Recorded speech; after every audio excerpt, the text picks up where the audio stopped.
Fala pessoal, tudo bem?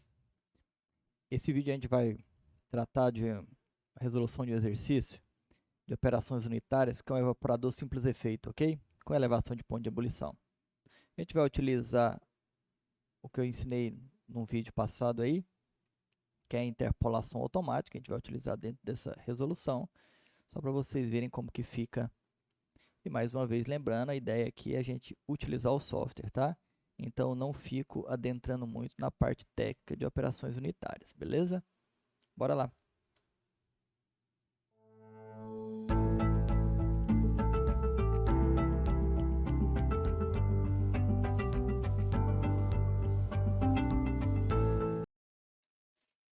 Então, pessoal, esse aqui é o vídeo, desculpa, é o exercício. Ele foi retirado do Tadini, o livro de operações unitárias na indústria de alimentos, do volume 1, tá?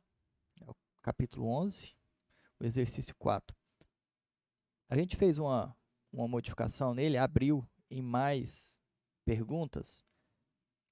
Porque esse exercício ele foi resolvido por mim e por uma amiga minha, da professora da UFMG, Janaína Faria. Então, a gente abriu ele em mais perguntas só para conduzir o raciocínio e pedir mais, aproveitar o exercício para pedir mais informações, ok? Aqui só lembrando, em geral, quando eu vou trabalhar com termodinâmica, que eu vou trabalhar com entalpia, eu sempre já venho aqui e defino o quilojoule, tá? Porque a maioria das tabelas, eles trabalham com quilojoule, então eu já deixo aqui com quilojoule, porque o software não tem quilojoule como unidade. Muito bem. Então, vamos para o exercício. O exercício diz o seguinte: concentre-se em uma solução de 10% em açúcar até 30% em evaporador, empregando-se vapor saturado a 1,5 bar. A pressão absoluta no espaço de evaporação é de 0,3 bar. O coeficiente global de transferência de calor é estimado em 2.000 watts metro quadrado Kelvin, o U, né? E a área de transferência de calor corresponde a 38 metros quadrados. A temperatura de alimentação é de 30 graus Celsius. Os calores específicos das soluções podem ser admitidos como independentes da temperatura e expressos por, ele te dá uma equação do calor específico em função do Brix, tá? Esse Brix, ele te dá o Brix, né, que é a porcentagem que está ali em cima, e o calor específico ele me fala que é em kJ, quilograma Kelvin, por quilograma Kelvin. Considere que a elevação do ponto de ebulição é de 0,45 graus Celsius. A letra A, ele pede, deixa eu só ver se não desconfigurou. Desconfigurou porque isso aqui deslocou daqui.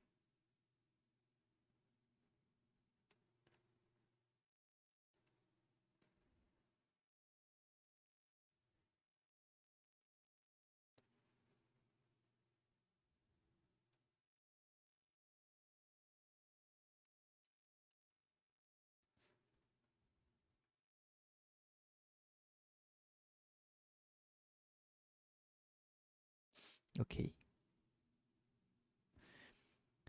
Aqui eu coloco os dados do evaporador, né? A área 38 metros quadrados, a pressão 0,3 bar. Quando eu dou igual aqui, ele já me joga por SI, né? 3 vezes 10 a quarta Pascal. O U e elevação do ponto de ebulição. Tomem cuidado que aqui, ó, é delta de graus Celsius, tá? Por que eu estou chamando atenção para isso? Porque vamos definir uma variável z aqui, só para mostrar para vocês. Se você determina que isso aqui é 0,75, tá bom? 0,75 graus Celsius, a hora que você dá um igual, ele vai transformar isso para Kelvin. Ele está considerando que esse é o valor da temperatura e não um delta, não uma elevação. Então, quando você vai definir isso aqui, você tem que vir aqui e definir ela como um delta de graus Celsius. Aí, como tanto a escala centígrada como a de Kelvin, ela é a escala de graus Celsius, como a de Kelvin ela é centígrada, né, tem 100 espaços, Então, eles são iguais, tá? Só tomem cuidado para não colocar grau Celsius apenas aqui, que aí vai ficar errado. Aí aqui tem a fração de sólido, né, na alimentação, 10%. A fração de sólido no produto, 30%. Temperatura na alimentação. Aqui o Brix do produto, né? E o Brix da alimentação. Aqui para o vapor, esse PS é a pressão aqui, ó. Esse S é o vapor saturado entrando aqui, que vai fazer a troca de calor. É 1,5 bar. Preste atenção que é ponto, tá? E a fração de sólido no vapor aqui, ó, é 0. Então, a gente está saindo com vapor puro. Não tem arraste de açúcar, né? Não tem arraste de açúcar para o vapor. Esse é o diagrama. Alimentação, vapor saturado, condensado desse vapor que está entrando saturado para aquecer. O vapor que é gerado aqui sai aqui, é a corrente V, e o produto é a corrente P. Então, a gente tem que da entrada de F, de produto, a gente tem essas duas saídas em verde. Vapor e produto. Muito bem. Desconfigurou tudo. Deixa eu tentar resolver isso aqui rapidinho.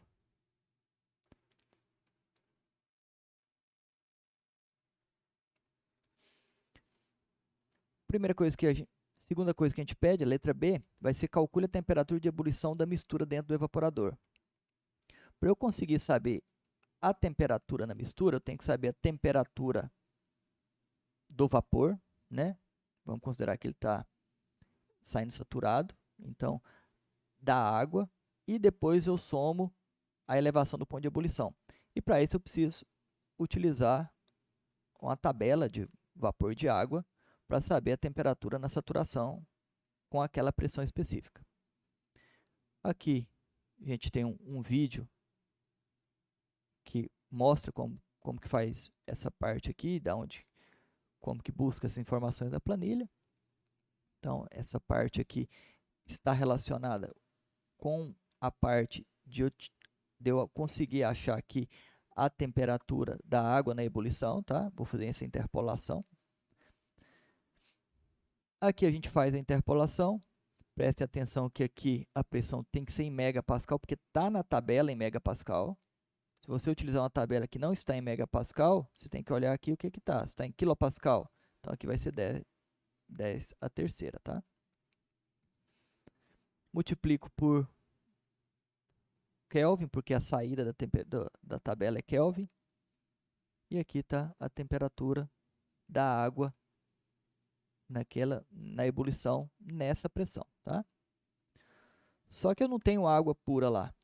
O que eu tenho? Eu tenho sacarose. Então, eu tenho uma elevação do ponto de ebulição devido a essa sacarose de 0,45. Então, isso foi para 342,07 Kelvin aí. Então, só somei aqui. Calcular a taxa de energia fornecida do vapor de alimentação para a solução de sacarose em processo de evaporação. Então, a primeira coisa que eu tenho que saber é a temperatura do vapor nessa alimentação. Então, o vapor está entrando saturado, eu vou considerar que o vapor está entrando saturado. Qual que é a pressão dele na entrada? 1,5. É esse vapor aqui, ó, saturado aqui que está entrando. 1,5 bar. Eu posso jogar direto aqui nessa função T, que é essa função T aqui, ó, ok? Está em bar, eu divido aqui por megapascal, né? Porque na tabela está em megapascal. Multiplico por Kelvin, porque na tabela tem Kelvin. E eu tenho a saída aqui da temperatura do vapor nessa alimentação ali, alimentação do vapor, tá? Com isso, eu consigo determinar quanto de calor está trocando. Eu tenho U, eu tenho A, eu tenho a temperatura de ebulição da mistura, eu tenho a temperatura de vapor da alimentação. Então, quanto de energia a gente está transferindo? Está aqui, em megawatts. Poderia ser quilowatts, aí fica a critério de cada um, tá? Eu deixei megawatts que fica só a vírgula, nem precisa de ter 10 elevado a nada. Muito bem, letra D. Determine a relação da taxa máxima de produto e a taxa máxima de vapor em função da taxa máxima de alimentação. Então, agora eu vou fazer os balanços de massa. Tanto massa global, quanto balanço de sólidos, né? Como eu não tenho saída de sólidos na corrente de vapor, aí pensando no vapor que sai do evaporador, aquele lá em cima, então isso aqui vai ficar zero. Eu tenho que entra 10% e sai 30% no produto, eu vou ter uma relação de 1/3. Então, a massa de produto é 1/3 da massa da alimentação. Então, quanto sai no vapor? A diferença, que é 2/3. Preste atenção que aqui eu defini isso como uma variável, tá? 2 pontos aqui. Não é igual aqui, ó, que eu só coloquei a equação para mostrar da onde que vem. Então, isso aqui eu só estou usando para mostrar. Falou, ó, o meu balanço é esse. Aqui eu estou definindo a variável. Mas por que eu estou definindo, embora eu não tenha MF? Porque aqui embaixo eu vou precisar desse MP aqui, ó. Bem aqui, ó. MP e MV. Se eu não definir ele lá, embora ele esteja em função de MF, eu quero que ele esteja em função de MF, por quê? Porque eu vou achar MF aqui. Então, eu estou dando o solve em MF. Aí ele consegue me soltar aqui o valor de MF. Ok? É por isso que lá em cima está daquele jeito. Não tem um erro de verdade aqui, tá? Eu quero que fique assim. Se eu mudar aqui e colocar um Ctrl igual, vai dar erro embaixo. Muito bem, então achei uma relação de MP para MF e MV para MF. Fiz o balanço, né? Isso vem dos balanços. E agora eu vou calcular esse MF, MP e MV. Faço o balanço de energia. Eu vou utilizar uma temperatura de referência que é 0 graus Celsius. Então, estou partindo de 0 graus Celsius. Essa temperatura de referência é para fazer o delta, né? Lembra? MCP, delta T.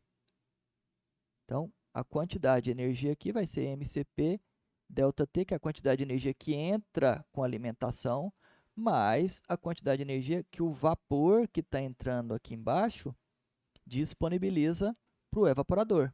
Então, está entrando essa energia e entrando essa energia, que é esse Q aqui que a gente já calculou. Cadê? Aqui. Q que a gente está saindo. E, gente, como a gente está olhando só para o produto, então, esse Q aqui é a quantidade de energia que está entrando daquela corrente para o produto, tá? Eu estou ignorando a saída de condensado. O que eu vou ter, então? Eu vou ter que toda essa energia ela vai ter que sair na fase, na corrente de vapor lá em cima ou na corrente de produto. Produto MCP delta T, lembrando que a temperatura de referência aqui já foi definida. E esse HV aqui é a entalpia do vapor. Só se atentem para isso, que essa entalpia agora não é mais saturado. Por quê? Porque a temperatura é 342,7 na pressão de 0,03. Lembra que a saturação aqui era 342,25, eu acho. 342,25. Isso era a temperatura na saturação da água. Só que como tem um aumento do ponto de ebulição, de 0,45, ficou 342,7. Então, aí eu tenho que entrar lá no software e achar essas propriedades. Então, estou querendo a entalpia aqui. Essa propriedade para esse vapor superaquecido, tá? Ele está acima da saturação. Ok, então tem esse HV aqui, ele entra aqui, faço o solve para massa de entrada, MF, me dá a resposta aqui. Eu tenho a relação para MP, massa de produto é 1/3. Então, MP é 1/3 vezes MF, que agora eu tenho. Te dá a quantidade de massa, taxa mássica, né? E a taxa mássica também de vapor. Por fim, deixa eu ver se é o final isso, ele pede para calcular a taxa de vapor da alimentação, o MS. Então, o vapor ali que está alimentando na troca de calor do evaporador, tá? É a corrente de S aqui, ó, de saturação. Vapor saturado aqui, ó, essa corrente. Como que a gente vai fazer? A gente vai fazer com a tabela de vapor saturado. Eu estou considerando, aqui como a gente já fez toda essa parte de definir HL e HV aqui em cima, eu não preciso fazer de novo, tá, gente? Já está no programa. Eu só preciso chamar a equação, porque eu ainda não tinha feito. Então, a entalpia de líquido com a pressão específica vai ser dada por essa função. Então, eu quero interpolar isso. Para qual pressão que eu vou trabalhar? 1,5 bar. Ele já me dá aqui a entalpia no líquido. E a entalpia do vapor, 1,5 bar, ele já me dá aqui também. Obviamente, se eu mudar aqui, né, só para vocês verem, vai mudar o valor de entalpia, tá? Aí já muda tudo. Então, está automatizado. O que eu quero? Qual que é a quantidade de entalpia que está sendo transferida, de energia que está sendo transferida? É exatamente a de condensar esse vapor, não é? Então, eu vou pegar a entalpia do vapor menos a entalpia do líquido. É essa quantidade que está sendo transferida. Então, a taxa mássica vai ser essa quantidade de entalpia que está transferindo, que vai ser igual ao calor. Como aqui a gente tem taxa, então a taxa mássica vezes essa entalpia vai dar o calor. O calor a gente tem, isso aqui a gente acabou de achar pelo delta, e a gente consegue achar o MS dando um solve aqui. Certo? E a gente fica aí com a taxa de 1,427.